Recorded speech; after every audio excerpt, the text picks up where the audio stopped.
1739 में नादिर शाह के आक्रमण के बाद मोहम्मद शाह रंगीले, जो दिल्ली का बादशाह था, बहुत कमज़ोर हो गया। कमज़ोर होने की वजह से जितने उसके अंडर सूबेदार थे सब स्वतंत्र राजा हो गए। उसी टाइम पेशवा कमज़ोर हुए। ग्वालियर में सिंधिया का राज्य हो गया।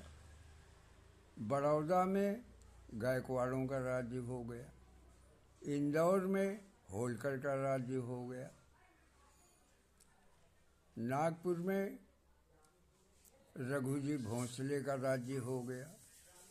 इसी तरह बंगाल में अली कुली खां मुर्शिद, जिसने मुर्शिदाबाद बसाया, वो अपनी राजधानी मुर्शिदाबाद बनाया। अब अली कुली खां मुर्शिद के कोई लड़का नहीं था। उसने अपनी बेटी के लड़के सिराजुद्दौला को 20 साल की उम्र में गद्दी में बैठा दिया। मीर जाफर को ये बात चुभती थी। चुभने का कारण ये था कि सेनापति भी मीर जाफर था, अली कुली खां का बहनोई भी वही था। तो उसके दिमाग में था कि मैं इतना उम्र दराज बहनोई होते हुए मुझे गद्दी न देके सिराजुद्दौला 20 साल का है, नासमझ है, उसको बादशाह बना दिया। उसके नीचे मुझको सेनापति कर दिया।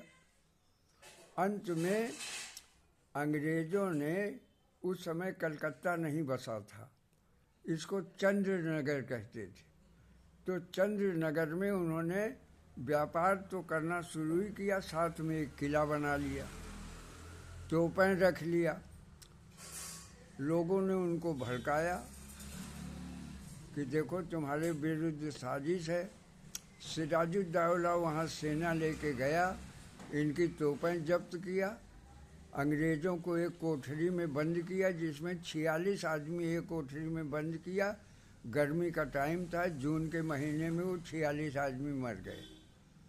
मरने के बाद अंग्रेज़ों को बुरा लगा। उन्होंने अपनी चाल चली। चलने के बाद उन्होंने जो है, उस समय कलकत्ते का जगत सेठ था, जगत सेठ को मिलाया। उसने मीर जाफर से बात किया कि इसको मरवा दो, तुम्हें राज्य मिल जाएगा। लिहाजा अंग्रेज़ों ने प्लासी में युद्ध किया।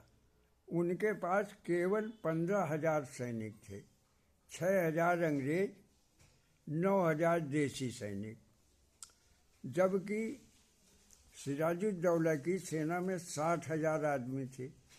3 सेनापति थे, मीर जाफर, मीर मदन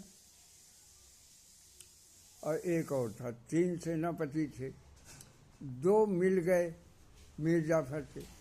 रात में जब क्लाइव गया तो तोपें इसलिए बेकार हो गईं कि रात में पानी बरस गया, क्लाइव का सारा बारूद भीग गया, तो वो घबरा गया। लेकिन जब युद्ध चालू हुआ तो मीर मर्दन और मीर जाफर ने कोई युद्ध नहीं किया और आसानी से क्लाइव ने इसके बाद जो है कब्जा कर लिया। कब्जा करने के बाद इसको युद्ध के हार जाने के नाम पर पूरा खजाना उन्होंने लूट लिया। लूटने के बाद उन्होंने 3 लाख रुपए की और डिमांड रखी, तो ये घबरा गया। तो कुछ दिन में गद्दी से इसको उतार के उसके दामाद मीर कासिम को गद्दी पर बैठा दिया। इसके बाद पूरे बंगाल पर उनका कब्जा हो गया। अगर प्लासी की लड़ाई न होती तो अंग्रेज कभी भी यहाँ जम न पाते। इसके बाद धीरे धीरे सब राज्यों को हड़प करके 1857 में पूरा अंग्रेजी राज्य हो गया। महारानी विक्टोरिया का नाम से सिक्का चलने लगा। उन्होंने अधिग्रहण कर लिया, ईस्ट इंडियन कंपनी को ख़त्म कर दिया।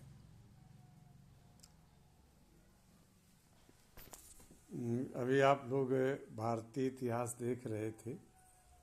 और इनकी आयु 90 वर्ष पूरी हो चुकी है। और इतना अच्छा इतिहासकार हमारे जीवन में मुझे नहीं मिला है, जो शुरू से लेके अब तक सब कंठस्थ हो।